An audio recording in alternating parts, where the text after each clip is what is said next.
ستاتيك، والتتراسايكلين ستاتيك. الدواء ده مع انه بينهبت البروتين برضه بس سايد. طيب ده بيشتغل ازاي بقى؟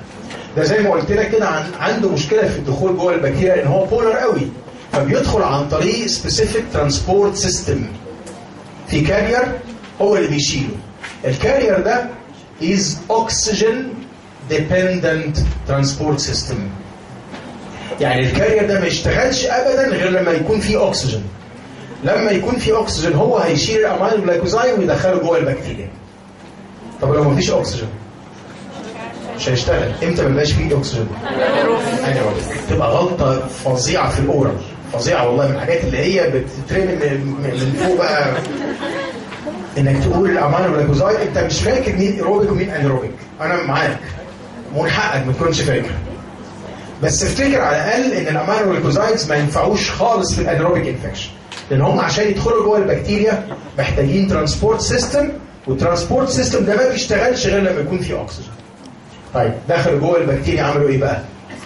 مسكوا في جزء معين من ال 30 اس رايبوزومال سب يونت، وعملوا حاجه اسمها inhibition of translation او inhibition of codon anti-codon recognition، او في كلمه بقى الناس بتحبها قوي يقول لك عمل misreading of messenger RNA. يعني ايه بقى؟ يعني وقف الترجمه. يعني عمل ايه؟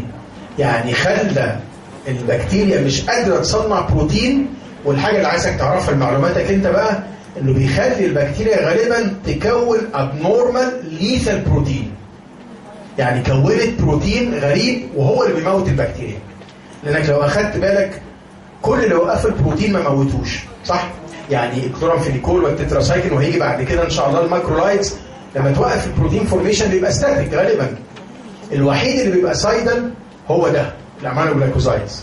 ويقال ان تفسيرها مش ان انت بس منعت البروتين فورميشن، ده انت عملت حاجه اسمها ابنورمال او ديفكتيف او ليثال بروتين فورميشن، خليتها تقرا غلط فجابت بروتينز اتكونت بشكل ممكن هو نفسه اللي يكون سبب السيل ديث اوف بكتيريا. خلاص؟ طيب يبقى ده بالنسبه للميكانيزم اوف اكشن يتكتب ان شاء الله كده زي ما هو مكتوب في الكتاب. في كلمه مكتوبه تحت النمره بي في الكتاب برضه، دي حاجه من الحاجات اللي ما لقيتهاش كتير لكن بكتبها في امتحان، ان ممكن ينترفير وذ سايتوبلازميك ممبرين فانكشن. يعني يعمل ايه؟ يبوظ السيل ممبرين، سايتوبلازميك مش السيل وول، ممبرين. يحصل ايه لو بوظت الممبرين؟ هيحصل لوس اوف بكتيريال كونتنتس، الحاجات اللي جوه بقى البروتين والنيوكليك اسيدز والحاجات دي تطلع بره. فجايز ده بيفسر برضه جزء هو ليه سايدل، ان انت عملت لوس اوف important cell structures. يعني ده بالنسبه للميكانيزم. عرفنا بقى ليه نوت اكتيف اجينست انيروبز. الكلورامفينيكول ممنوع يتاخد مع الامينو جلايكوسايدز. هو في سبب انا اعتقد ان انتوا عارفينه، ان ده ستاتيك، هو الكلورامفينيكول والامينو جلايكوسايد سايدل، ولما بقت ستاتيك مع سايدل بيحصل غالبا انتاجونيزم. السبب الثاني بقى ان وجدوا ان الكلورامفينيكول بينهبت الترانسبورت سيستم. الله اعلم بقى هي كومبيتيشن ولا ايه، المهم ان هو بيمنع ان الامينو جلايكوزايدز اصلا تتشال وتدخل جوه البكتيريا. فعشان كده ممنوع كلورامفينيكول مع الامينو جلايكوزايدز. الجزء بتاع مور اكتف ان الكلاين ميديا، ما اعرفش حد يعرف يفسره ولا لا. بيقلل ايونايزيشن. صح، هم بيزك مش كده؟ ولما احط دواء بيزك في الكلاين ميديم هيبقى ليس ايونايزد، وبالتالي هيسهل شويه دخوله جوه البكتيريا. ريديوسنج ايجنت غالبا نفس السبب، يعني لما بتدي فيتامين سي او حاجه بتقلل الاكتيفيتي بتاعهم، لان غالبا بتعمل اسيديتي شويه فبتخلي الدواء يبقى مور ايونايزد. السبيكترم بتاعهم مش مهم السبيكترم مش كده، بس النهارده انت خدت لقطه كده عن السبيكترم بتاع البنسلين. خدنا؟ فاكرين ولا؟ يعني قولوا حاجه قبل ما اشرب اي بق من اي حاجه. ايه البنسلين اخبارهم ايه في السبيكترم؟ صح، في نارو كانك داخل على محل يعني بقاله في نارو حضرتك، صح؟ اشتغل على الجرام بوزيتيف كلهم وعلى الجرام نيجاتيف وكاي، بس ما فيش باسيلاي. عايز باسيلاي؟ يبقى برود سبيكترم. بس مش هيشتغلوا على كليبسيلا وبروفياس. صح. كان في واحد صاحبنا عشان يحفظ كان بينطق كل الحروف. يقول لك بيسيدوموناس. كنت ناس بتخاطر ازاي؟ ما بيشتغلش على دول. عايز سودوموناس يبقى اكستند سبيكترم او انتي سودومونال بيريسيل. سيفالوسبورينز بقى اخبار السبيكترم بتاعهم ايه؟ بيشتغل على كله ما عدا ميرسا وكلوستريديوم وانتيروكوكاي. لو عايز تعالج دول جرام بوزيتيف ولا جرام نيجاتيف السيفالوسبورينز؟ عايز جرام بوزيتيف يبقى فيرست وسكند، عايز جرام نيجاتيف يبقى ثيرد وفورث. الفانكومايسين بيشتغل مين على جرام بوزيتيف ومعاهم الثلاثه اللي ما اشتغلش عليهم السيفالوسبورينز. طيب مش عارف انتوا فاكرينه ولا ده اسمه الايميبينين تبع مجموعه اسمها الكاربابينينز، بيتا لاكتام برضه. كان بيشتغل على ايه؟ كله صح.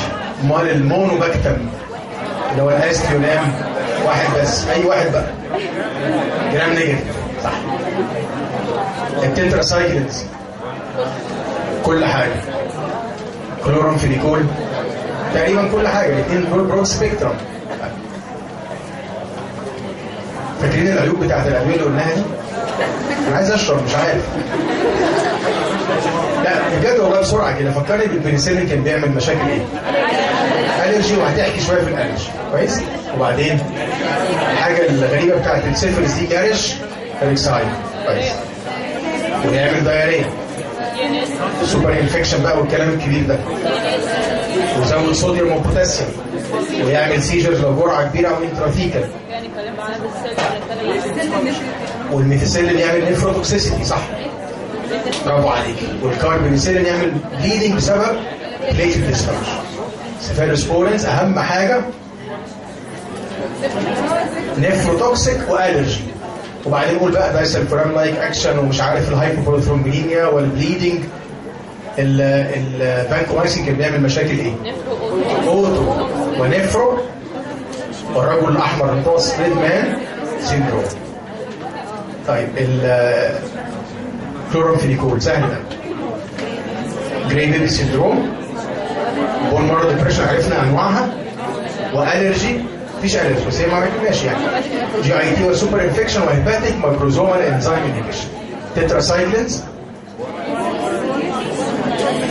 اي حاجه هتطلع صح بس ما تنساش بون والتيث تيراتوجينيك فانكوني القصه بتاعت الجي اي تي سي ان اس ديستربنس كله هيتحفظ ان شاء الله. الله يبقى زي الفل. الميكانيزمات بقى عشان نمشي بقى، مش نمشي يعني نكمل. ميكانيزمات لا السايدل دي هتبقى لك جزء بس يعني هقول بيعمل مثلا الافكت بتاعه البكتيريا السايدل باي كذا. البيتا لاكتام بيمسكوا سبيسيفيك بنسلين بايندينج بروتين انهبيشن اوف ترانس بيبتايديز انهبيشن اوف كروس لينكينج اوف بيبتيدوجلايكان انهبيشن اوف سيل وول، وينشط الاوتولايسين فيبوظ السيل وول اللي موجود، وبعدين البتاعه هتبلع ميه لحد ما تفرقع. ده ايه ده كلهم بقى زي بعض. طيب الفانكومايسين هانت ان شاء الله اهو. الفانكومايسين بيمنع السيل وول بس على خطوه قبل خطوه البيتا لاكتام، هو ينقي بقى مش فارق يعني. هو مكتوب في كتاب بوليمرايزيشن ماشي. التتراسايكلينز بيشتغلوا ازاي؟ هم ستاتيك ولا سايلنت؟ ستاتيك. بيمنعوا البروتين بس ازاي بقى؟ بيدخلوا جوه البكتيريا بسبيسيفيك ترانسبورت ميكانيزم وبيمسكوا في ال 30 اس رايبوزومال سب يونت ويكمبيت مع الاسايل امينو ترانسفير ار ان اي. كلورامفينيكول بيشتغل ازاي بقى؟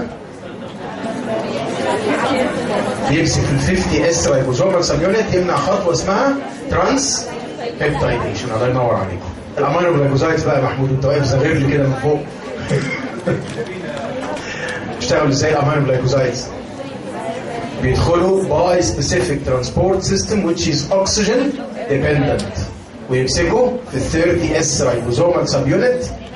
في ناس بتقول بيمسك irreversible وبيعمل misreading of messenger RNA او abnormal translation او inhibition of codon انتي كودون ريكوجنيشن. استفدنا ايه بقى لما عملنا الكلام ده؟ انهبيشن اوف بروتين، واللي عايز يقول بقى ان احنا عملنا ابنورمال او ديفكتيف بروتينز. طيب خلصنا كده بقى من المراجعه السريعه دي. الامينو جلايكوزايد زي ما قلنا فيها نارو سبيكتروم مينلي على جرام نيجاتيف. انا عارف ان مش وقت والله، بس انت لو ذاكرت الكلام ده حتى لنفسك بعد كده والله هتبقى دكتور شاطر جدا لما تتخرج. وطبعا ده مش هدفنا، احنا هدفنا جرام نيجاتيف. يبقى افكر لازم في الامينو جلايكوزايد. ممكن يشتغلوا على جرام بوزيتيف زي الستاف بما فيهم الميرسا، ممكن يشتغلوا على حاجات غريبه مثلا زي التي بي او غيره، لكن mainly they are active on gram negative. ايروبيك ولا انيروبيك؟ ولا الاثنين؟ ما ينفعوش. انيروبيك ما فيش عشان الاكسيد ديبندنت ترانسبورت سيستم. ده بالنسبه للكلام بتاع الامينو جلايكوزايدز اللي في صفحه 328. كاتب لك بقى السؤال اللي احنا قلناه من شويه، ان هم عاده، لا احنا مش هنقول كل اللي انتوا بتقلبوه ده، لا احنا قربنا نخلص والله.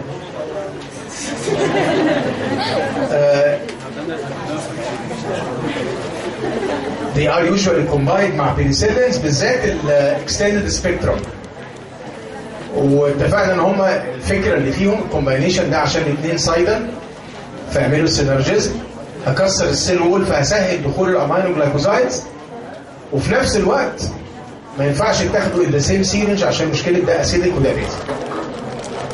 مش مهم الريزيستنس، الفارماكوكاينيتكس قلناها.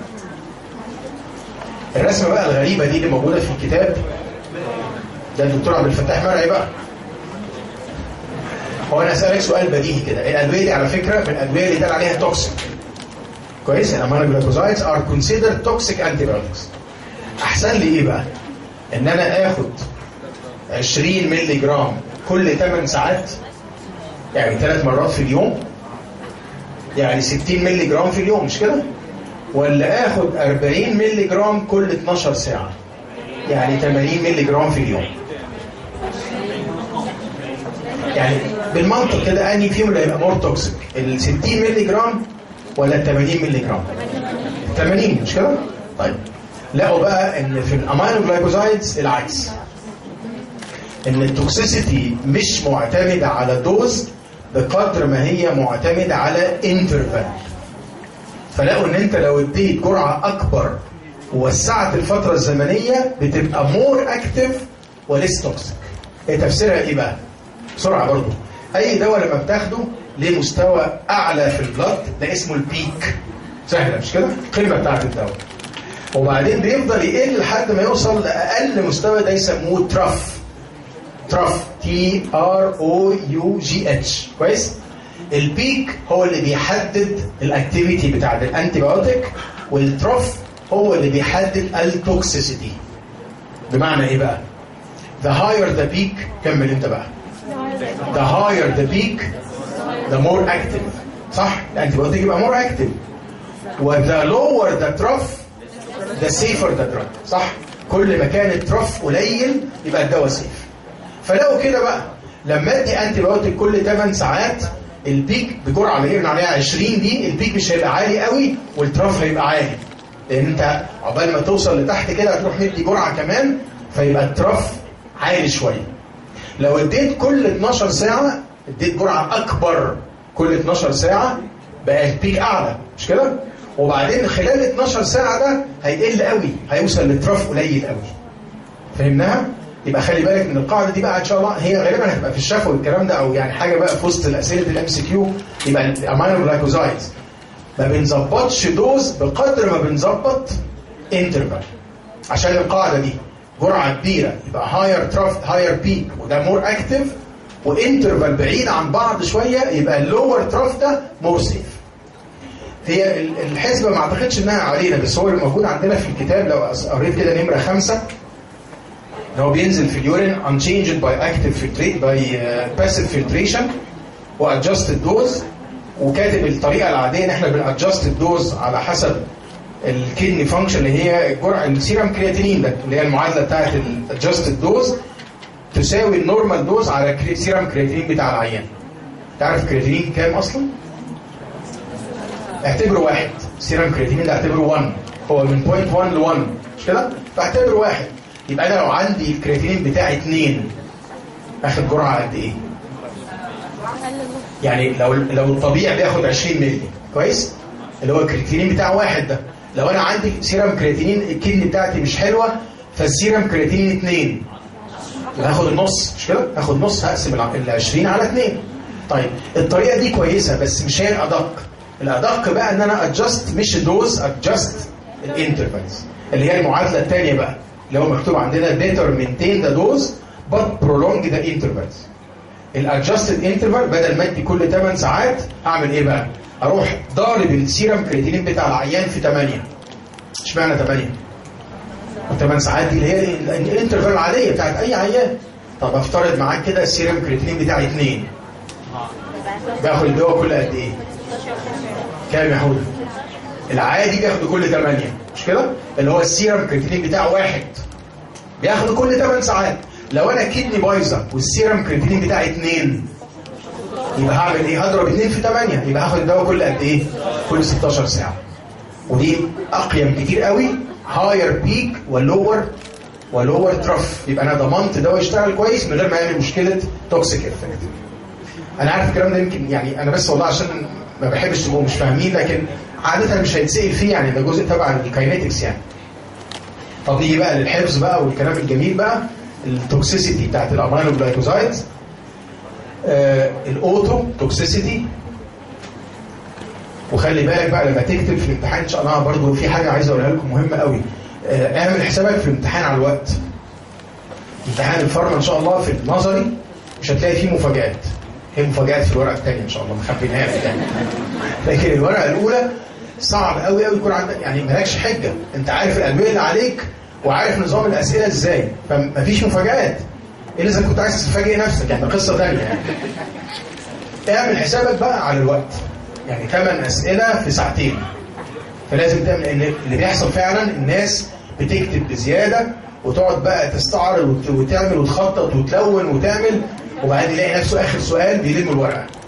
حصلت مليون مره. يعني اوصل على السؤال السابع كده الاقي الوقت خلص، السؤال الثامن لسه ما لحقتش احله.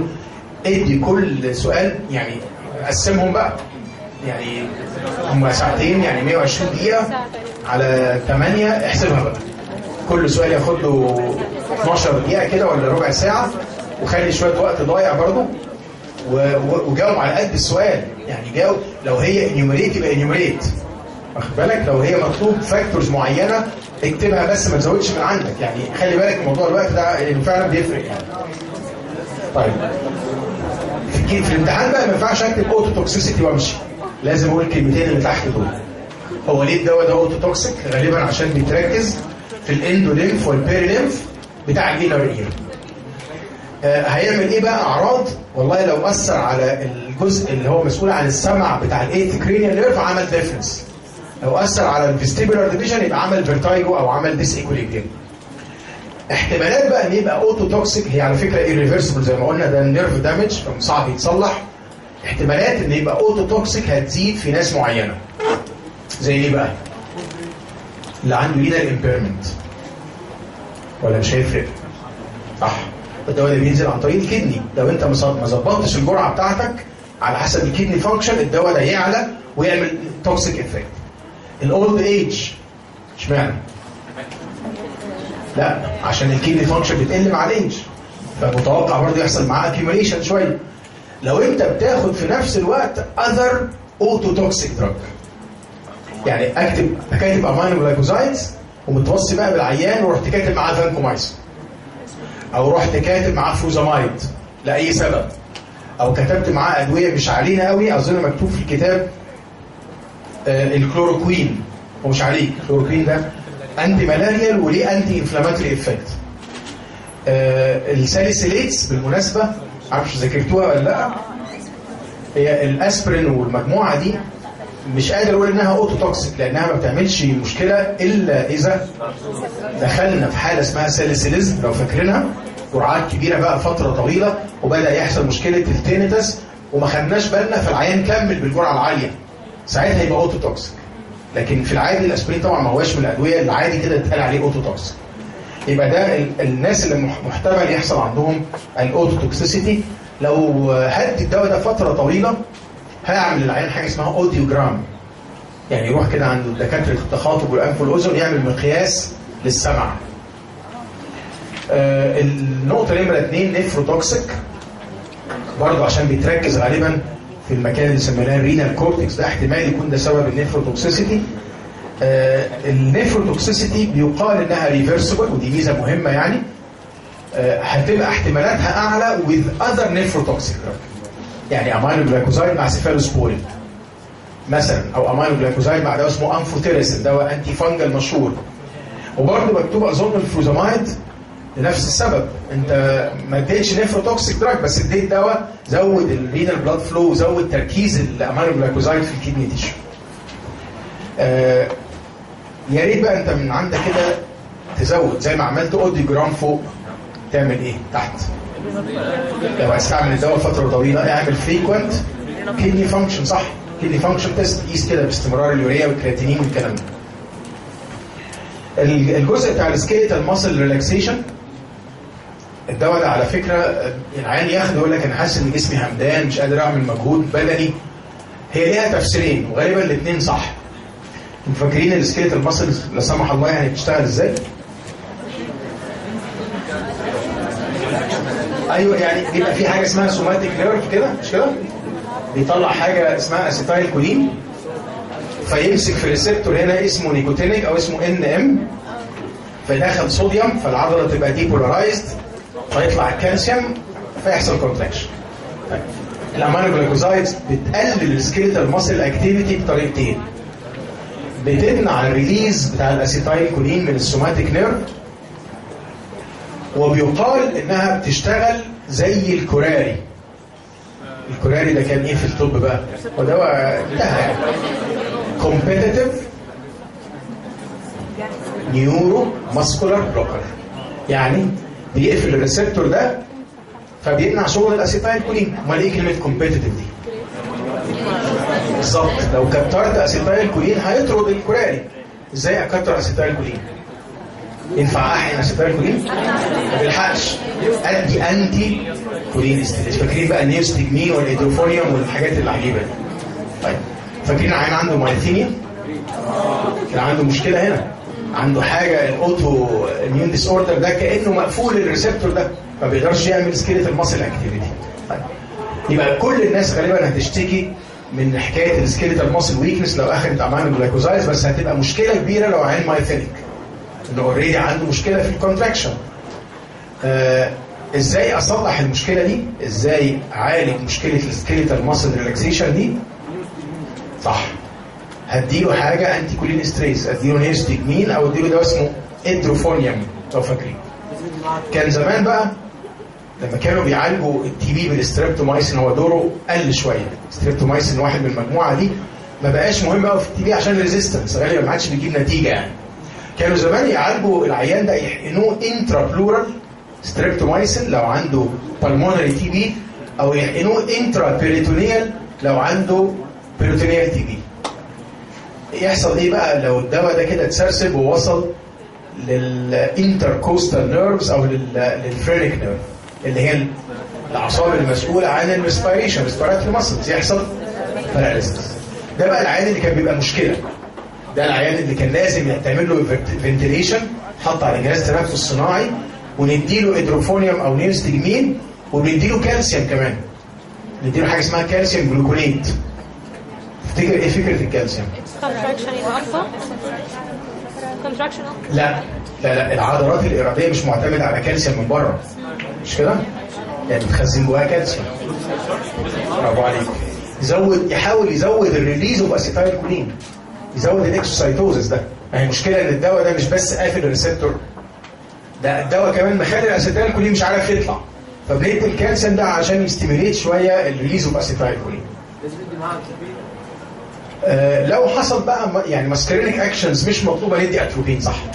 لو حصل مشاكل بدا العيان بقى يدخل في براديكارديا او هايبوتنشن او مشاكل ماسكرينيك ممكن ندي اتروبين. ده بالنسبه للعيب بتاع السكيليتال ماسل ريلاكسيشن بتاعي، قلنا فيه كل حاجه. الالرجيك مانيفستيشنز بتحصل كتير قوي لو الدواء ده اتاخد او المجموعه دي اتاخدت كاوينتمنت، لو حطيته كمرهم على الجلد يحصل كتير قوي مشكله اسمها كونتاكت ديرماتايتس، نوع من الالرجي مشهور قوي مع الادويه اللي بتاخد توبيكال زي النيومايسين مثلا. لو اخدت بالك بقى نمره 5 دراج انتراكشن مكتوبه هنا كانها جزء من العيوب بتاعت الدواء، فلازم تتقال، يعني ما انساهاش بقى على اساس ان دي دراج انتراكشن مش عليك، هي هنا معتبرها كانها عيب من عيوب الدواء.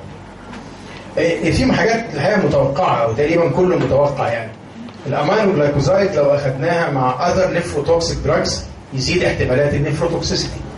هو هنا مديك دواء اسمه امفوتيريسين دي، ده انتي فانجل، غالبا مش هتلحق تذاكره بس دواء انتي فانجل مشهور قوي.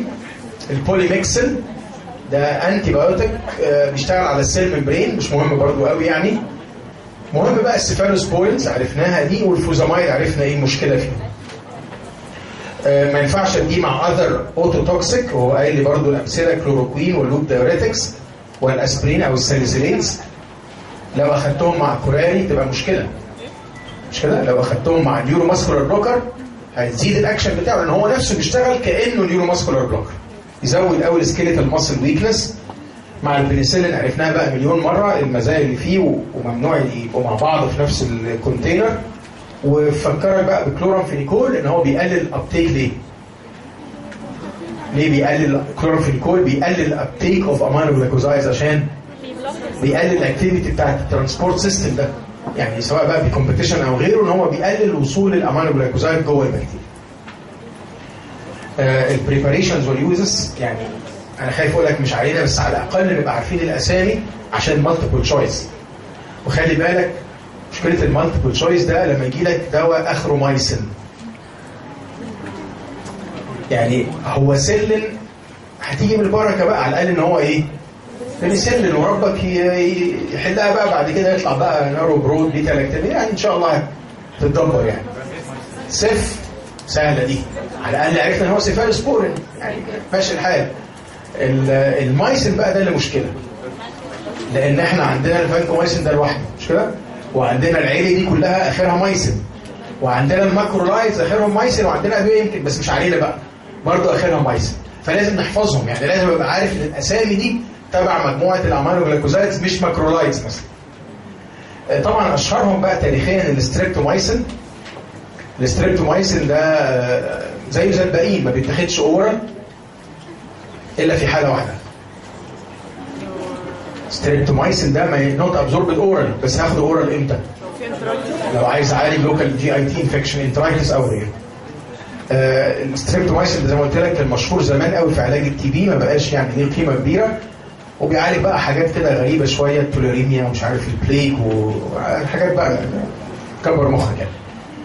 الجنتامايسن اقوى كتير الحقيقه من الستريبتومايسن. في ميزه في الجنتامايسن هو بيشتغل على الستاف بما فيها المرسا، يعني دي المزايا بتاعته. انت عارف كل المجموعه بتشتغل مين على جرام نيجاتيف، الجنتامايسن في ميزه انه بيشتغل على جرام بوزيتيف ستاف وغيره، حتى لو كانت ميثيسيلين ريزيستنت ستاف اوريس. اللي ظهر بقى مشكله فيه ان هو حصل منه ريزيستنس بعد الاستعمال فتره طويله، حصل ريزيستنس. الاميكيسن والدواء اللي اسمه النيتلمايسن بالظبط زي الباقيين، بس الميزه اللي فيهم ليس ريزيستنس، لسه البكتيريا ما بقتش ريزيستنت قوي ليهم. اللي عايزك بقى تخلي بالك منه عشان الام سي كيو، عشان الشفوي، النيومايسن. النيومايسن ده is never given systemically. فهمت حاجه؟ النيومايسن مش مسموح ان يوصل للبلاد، يعني ما اقدرش اديه انتراماسكولار ولا انترافينس. اقدر اديه اورال، واقدر اديه على شكل مرهم، واقدر اديه انهاليشن. طب سؤال، هو انا لو اديته اورال او مرهم او انهاليشن ما يوصلش للدم؟ غالبا لا. ليه بقى؟ ليه؟ ما انا ممكن اخد حاجه انهاليشن، ما انا باخد ادويه التخدير انهاليشن وبتنيمني، بتوصل للبرين. برافو عليك. هاي ايونايزد، انت نسيت الدواء ده هاي ايونايزد لدرجه ان هو ليبيد انسوليبل تقريبا، فلما باخده انهاليشن يشتغل على البرونكاي، على الريسبيراتوري سيستم، حطيته على الجلد يشتغل على الجلد، اخدت اورال يفضل قاعد جوه الجي اي تي، لكن وصوله للسيستميك سيركيليشن صعب جدا. تمام؟ حسب بقى، يعني هو غالبا لما بيتاخد اورال بينزل مع الستولز. الجلد بقى بيبقى يعني يا اما كده بالفريكشن والكلام ده هيروح، يا اما الكميات البسيطه قوي اللي هتمتص منه تنزل عن طريق الكدني بعد كده. لكن ما وصلش التركيز في البلازما يعمل توكسيك افكت، لان هو اكستريملي توكسيك، يعني نفروتوكسيك بشكل مدمر جدا واوتو توكسيك. النيومايسين امتى بقى يتاخد توبيكال وامتى يتاخد انهاليشن وامتى يتاخد اورال؟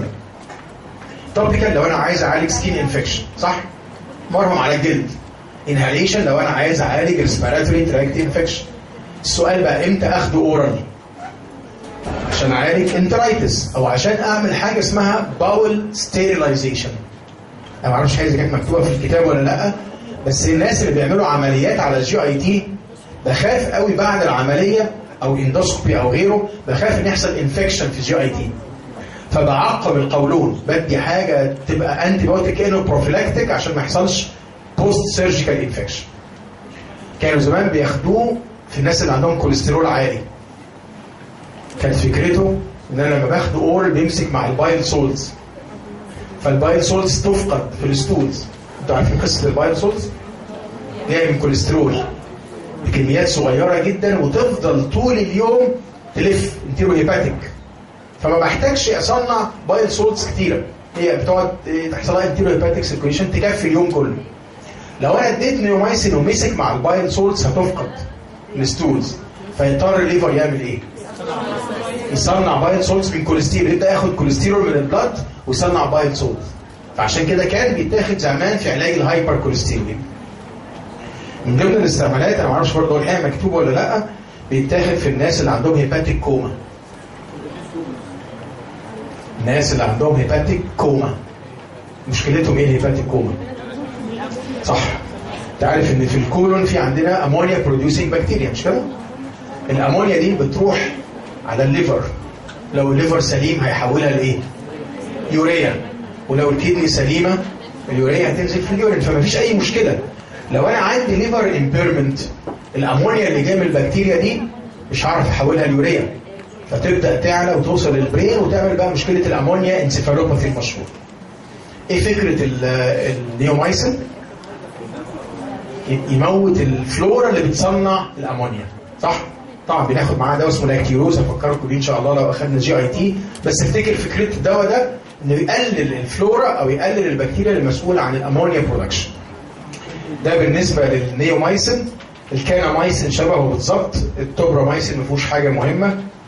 السبكتينومايسين ده مش كل الكتب متفقه ان هو امينو جلايكوسايد، في كتب كاتباه لوحده، مش مهم، هم لو جالنا يبقى هو تبعهم يعني. البارومومايسين ده انتي اميبك. البارومومايسين تخيل حتى التترا المجموعه الامينو جلايكوسايدز يقدروا يعالجوا كمان اميبيز، يعني تاخدوا حاجه بنسميها الاميبيز او الاميبيسايد افكت بتاعه.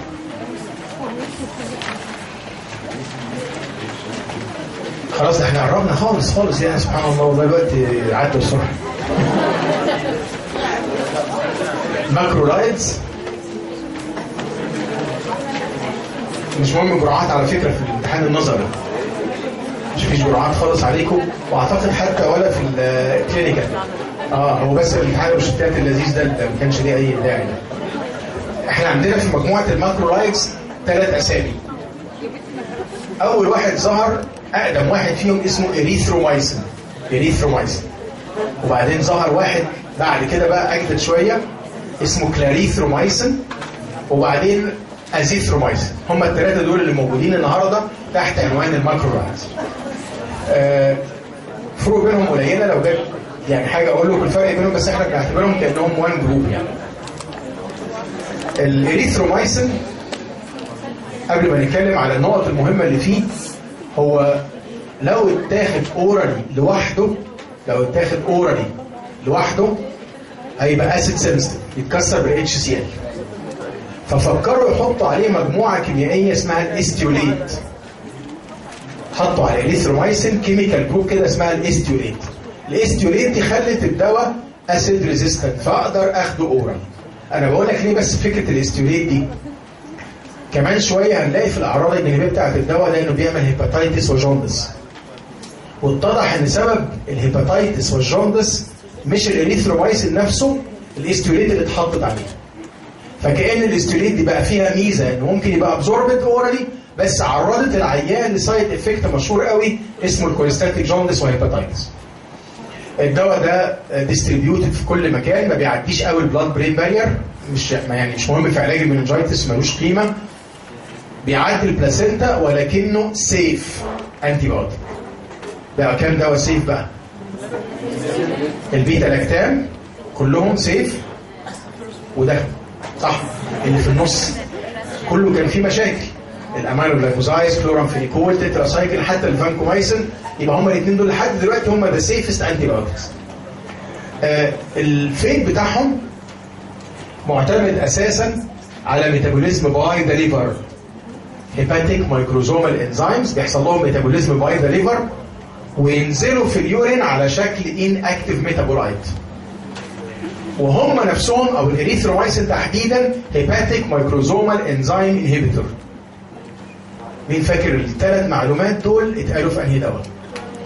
بيتكسر في الليفر بالهيباتيك مايكروزومال انزيمز، وبينزل الميتابولايت ان اكتيف في اليورين، ما يعالجش يورينري تراكت انفكشن. برافو عليك. وهو نفسه الدواء هيباتيك مايكروزومال انزيم انهبيتور كلورامفينيكول زيه بالظبط. يبقى انت عامل حسابك في الاعراض الجانبيه على ايه؟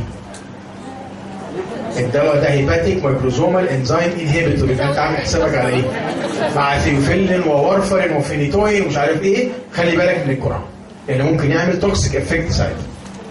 طيب يعالج يورينري تراكت انفكشنز؟ طيب يبقى هو لا عالج مننجايتس ولا عالج يورينري تراكت. الكلام بقى اللي يهمك انت ان شاء الله اللي هو الجزء بتاع الانتي بكتيريال اكشن. الدواء ده بكتيريوستاتيك في الجرعات العاديه وبكتيريسايدال ان هاير كونسنتريشنز. مش هتسمعها تاني. هو اللي فاتوا كلهم يا ابيض يا اسود مش كده؟ يا ستاتيك يا سايدال. الدواء ده بكتيريوستاتيك ان يقال لو دي الجرعات اللي احنا بنستعملها غالبا. هو بكتيريوستاتيك في النورمال دوزز. لو عليه جرعات شويه يبقى بكتيريسايدال. بيشتغل ازاي بقى؟ بيدخل جوه البكتيريا، مش مهم بيدخل ازاي بقى، عليها خلاف، ويمسك في ال 50 اس رايبوزومال سب يونت ويعمل انهبيشن لخطوه اسمها ترانسلوكيشن ستيب. ايه بقى؟ ترانسلوكيشن ايه؟ صح.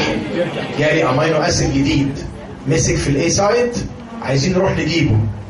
هنروح نجيبه، دي خطوه اسمها ترانسبيبتايديشن. بس عشان نرجع بيه من الاي للبي اسمها ترانسلوكيشن. هو الدواء ده هيمنعها.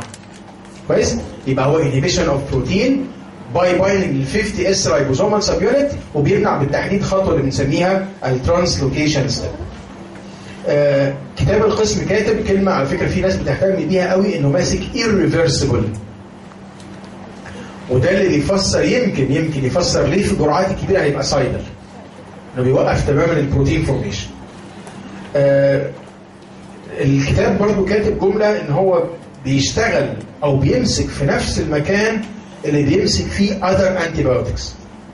يعني المكان اللي مسك فيه الاريثرومايسين هو المكان اللي هيمسك فيه اخواته كلاريثرو والازيثرو، وهو المكان اللي هيمسك فيه الكليندامايسين الدواء اللي بعدهم، وهو المكان اللي هيمسك فيه دواء اسمه فيوسيديك اسيد.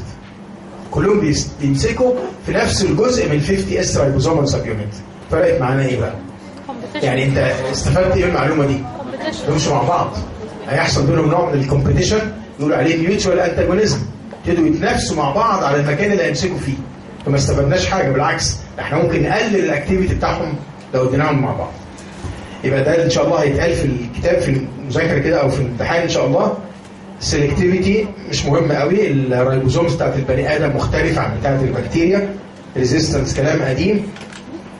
السبيكترم اقرب ما يكون الى النارو سبيكترم بينيسيلينز.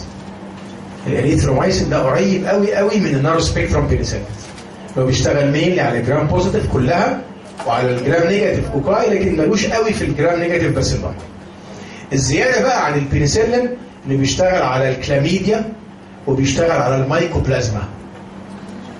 انت نسيت طبعا، ومش نسيت، مخك ساحة اكيد يعني.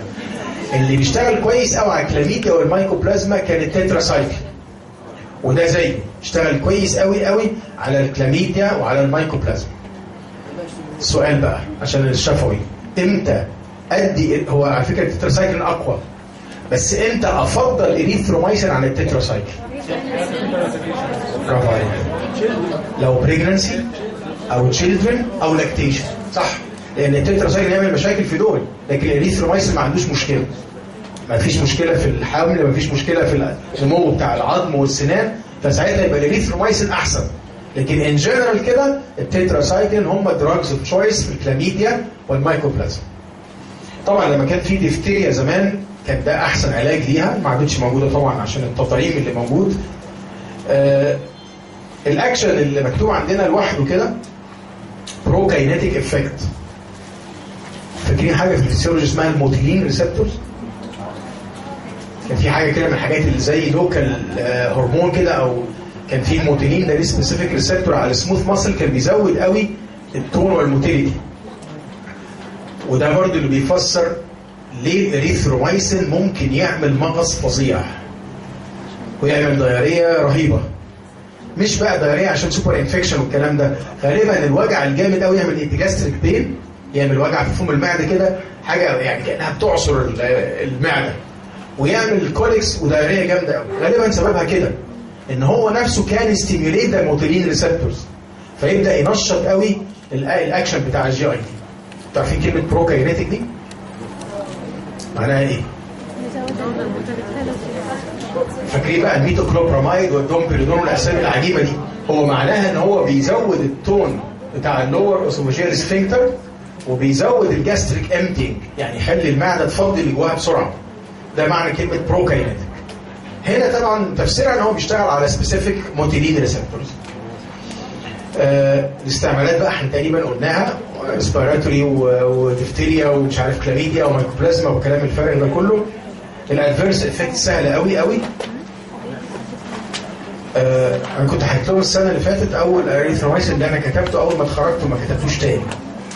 يعني اتعقدت منه، كتبته لحد يعني سيده فاضله كده ربنا يرحمها كانت قريبتي، بس كان يعني لسانها عنيف شويه الحقيقه. عندها تونسيلايتس، واحنا لسه بقى فاكرين ان الاريثرومايسين ده حلو قوي في ريسبيراتوري تراكت انفكشن، وكتبت لها اريثرومايسين. بعدها يا عم عبد الرحمن شوف النور بقى في التليفون، لما انتوا ما بتفهموش في الطب بتكتبوا ادويه ليه؟ ايه يا حاج في ايه؟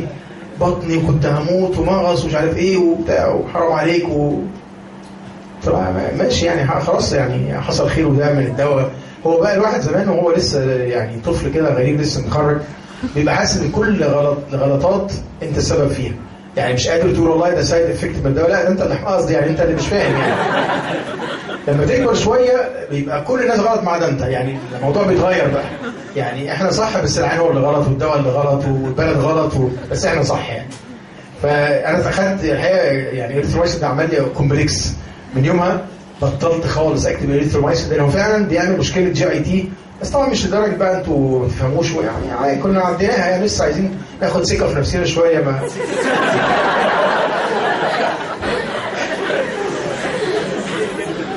فالموست كومن بقى ان شاء الله الابيجاستريك بين والكوليكس والدايريه والبلاوي السوداء دي. الكوليستاتيك جوندس، انتوا عارفين معناها كوليستاتيك جوندس دي؟ هو خلي بالك ما عملش ليفر دامج، يعني هو مش بوظ الليفر سيلز، هو كل اللي عمله ايه بقى؟ جه على الهيباتوسايتس كده وعمل فيها نوع من الانفلاميشن او الاديمه، فخلى البايل فلو قليل، مش عارف البايل ينزل من الليفر يتجمع بعد كده على البيلاري داكت، فيبدا البايل ده اللي مش قادر ينزل ده يبتدي يتجمع في الدم، فيعمل نوع من الجوندس اسمه كوليستاتيك. حتى هو من اسمه كده، كولي معناها بايل وستاتيك معناها في نوع من الركود في البايل. وانس انك انت وقفت الدواء خلاص الموضوع بيخلص يعني. احنا عرفنا النهارده كام لون في الانتي بايوتكس؟ بجد والله بسرعه كده ما شاء الله. في جراي، صح، جراي ده كان مين؟ كلورامفينيكول، بالذات في البريماتيور نيونيتس عشان مشكله الكونجوجيشن. الفيل الاحمر ده بتاع ايه؟ فانكومايسين لو اتاخد رابيد اي في انفيوجن. وفي اصفر بقى. الاصفر ليه اكتر من سبب الحقيقه. فالاصفر هنا سببه كوليستاتيك عشان انفلاميشن. امال في السلفا سببه ايه؟ في السلفونامايد ايه سبب الجوندس؟ بالظبط ان السلفونامايد ويل ديسبليس البيليروبين، ملوش دعوه بالليفر مش كده؟ هو هيعمل بس ان البيليروبين على البلازما بروتين ده اتزاح، فبقى فري بيليروبين عمل اللون الاصفر ده. مش فاكر في الوان تاني ولا بس هدور لكم. احنا الاريثرومايسين مكتوب طبعا ال دي اختصار ويب لارج دوز. اللارج دوز اوف اريثرومايسين ممكن تعمل اوتو توكسيسيتي. بقى كام دواء اوتو توكسيك؟ 3 اوتو توكسيك. فانكومايسين اللي احنا خدناهم يعني النهارده. فانكومايسين والامينو جلايكوزايدز وده جرعه كبيره. ده اريثرومايسين ثابت. احنا عرفنا بقى وسط الكلام كده ان في اذر اوتو توكسيك دراجز. فاكرين زمان الفروزامايد، دواء اسمه كلوروكوين، الاسبرين لو عدينا جرعات عاليه. العيب نمره 3 اللي هو او نمره 4 دراج انتراكشن. خلي بالك بقى ان اكتر واحد هيباتيك مايكروزومال انزيم انهبيتور الاريثرو، واقل منه شويه الكلاريثرو. لكن الازيثرومايسين في ميزه ان هو مش هيباتيك مايكروزومال انهبيتور، فدي مع الادويه انت مطمن بقى. لكن لو هناخد بقى اريثرومايسين مع ادويه زي ما قلنا الفينيتوين والوارفرين والديجيتاليس والثيوفيلين والكلام ده، لازم نقلل جرعه الادويه الثانيه. طبعا احتمال كبير قوي ان احنا ندي اريثرومايسين مع ثيوفيلين، صح؟ زي ما ادينا كلورامفينيكول مع ثيوفيلين. احنا عملنا كده ليه؟ عشان عيان ازماتيك بياخد ثيوفيلين واحتاج ياخد انتي بايوتيك. لو اديت اريثرومايسين او كلورامفينيكول لازم تعمل حسابك وتقلل جرعه الثيوفيلين. ده بالنسبه للاريثرومايسين. الازيثرو احسنهم على فكره. الكلاريثرو انا عايزك بس تفتكر فيه حاجه مهمه قوي، من الادويه الاساسيه في الاريديكيشن اوف هيليكوباكتر بايلوري بتاعت القرحه. لما ان شاء الله كده ربنا يسهل نراجع الالسر او العملي او تذاكر، هتلاقي دايما حاجه ثابته كده في علاج الهيليكوباكتر اللي هي كلاريثرومايسين. وبعدين احط معاه بقى، يا اما احط معاه اموكسيسيلين او احط معاه ميترونيدازول على حسب العين الرجيك ولا لا. لكن الكلاريثرومايسين ده اساسي. الكليندامايسين خلي بالك عشان ما تغلطش ان شاء الله في الشفوي، غلطه من الغلطات اللي ثمنها غالي قوي.